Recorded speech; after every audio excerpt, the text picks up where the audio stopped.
आपण पाहत आहात आपल्या हक्काचे प्रतिध्वनी न्यूज। भर पावसात भर रस्त्यात महिलेची कोयत्याने हत्या, घरगुती वादातून प्रकाराचा संशय, पोलिसांचा तपास सुरू।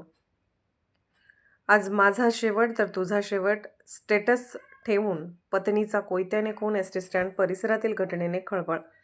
आमचे जयसिंगपूर प्रतिनिधी हुसेन शेख कळवतात की पेठवडगाव शहरातील एसटी स्टँडच्या पाठीमागील गजबजलेल्या मुख्य रस्त्यावर बुधवारी दिनांक 8 दुपारी 4:30च्या सुमारास भर पावसात एका महिलेची धारदार कोयत्याने सपासप वार करून निर्घुण हत्या करण्यात आली।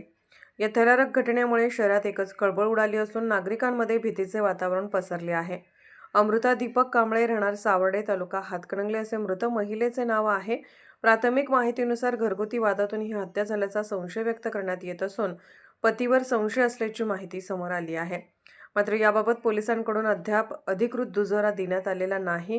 प्रत्यक्षदर्शींच्या माहितीनुसार भर रस्त्यात झालेल्या हल्ल्यात अमृता कांबळे यांच्यावर धारदार कोयत्याने वार करण्यात आले। गंभीर जखमी झालेल्या रक्ताच्या थारोळ्यात कोसळल्या। भर पावसात घडलेल्या घटनेनंतर परिसरात नागरिकांची मोठी गर्दी झाली आणि काही काळ तणावाचे वातावरण निर्माण झाले।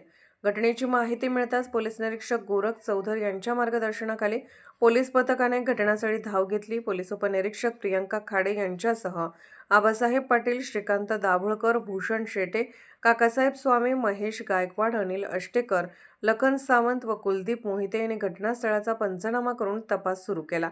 दरम्यान फॉरेन्सिक पथकाने घटनास्थळी पाहणी करून रक्ताचे नमुने, अन्य पुरावे संकलित केले। मृतदेह शवविच्छेदनासाठी शासकीय रुग्णालयात पाठवण्यात आला आहे। या हत्येमागील नेमके कारण अद्याप स्पष्ट झाले नसले तरी घरगुती वादाची शक्यता गृहीत धरून पोलिसांकडून सर्व बाजूंनी तपास सुरू आहे।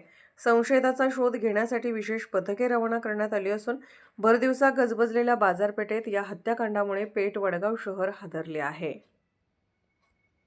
आपण पाहत आहात प्रतिध्वनी चॅनल। अशाच बातम्या पाहण्यासाठी आमच्या चॅनलला सबस्क्राइब करा आणि बेल आयकॉनवर क्लिक करा।